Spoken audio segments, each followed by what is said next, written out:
Саламатсыңарбы балдар? Азыр бизде кыргыз тили сабагы. Сабагыбызды баштаардан мурун силерге жагымдуу маанай каалайм. Анда балдар, сабагыбызды баштасак. Бүгүнкү өтө турган сабагыбыздын темасы муун жана ташымал. Сабактын максаты муун жана анын түрлөрү жөнүндө маалымат алышат. Сөздөрдү муунга туура ажыратып, муундун түрлөрүн аныктай алышат. Муунга карай сөздөрдү ташымалдоону билишет. Залкар жазуучу Чыңгыз Айтматовдун өмүрү, чыгармачылыгы жөнүндө билимдерин кеңейтишет. Муун деп эмнени айтабыз? Сөздүн бир ыргак менен айтылган бөлүгүн муун дейбиз. Сөздө канча үндүү тугуш болсо, ошончо муун болот. Мисалы, асман. Асман деген сөз эки муундан турат.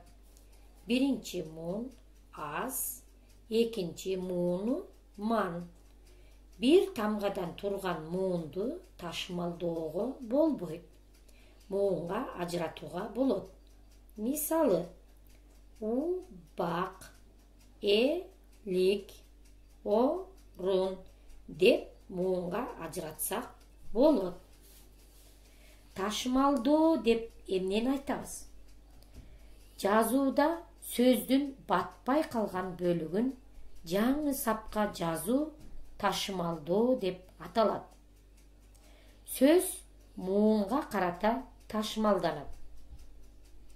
Балдар, текстке көңүл бурсак, силерге текстти көркөм окуп берейин. Чыңгыз Айтматов. Залкар жазуучу Чыңгыз Айтматов 1928 жылы 12 декабрда Таластын Кара Буура районундагы Шекер айылында төрөлгөн. Атасы Төрөкул Айтматов, апасы Нагима Ханзаева өз кезинин эң билимдүү адамдарынан болушкан. Чыңгыз Айтматовдун балалык чагы улуу ата мекендик согуш учуруна туш келип, ал 14 жашында айылдык кеңештин катчысы болуп иштеген. Анын газетчи Дүзө аттуу эң биринчи аңгемеси 1952 жылы жарык көргөн.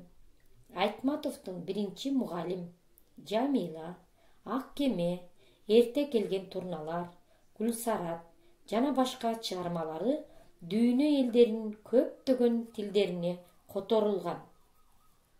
Балдар, текстти баарыбыз уктук. Силерге суроо менен кайрылсам. Чыңгыз Айтматов качан жана кайсы жерде төрөлгөн?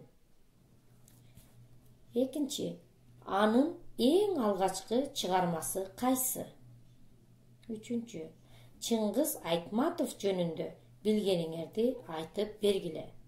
Бул суроолорго ойлонуп жооп бергиле. Балдар, муундун 3 түрү бар. Алар ачык муун, жабык муун, туюк муун. Ачык муун деп жалаң гана үндүү тубуштан турат. Же үнсүз менен башталып, үндүү менен аяктайт. Мисалы, апа, ата, эже. Жаак муун деп үндүү менен башталып, үнсүз тыбыш менен бүтөт.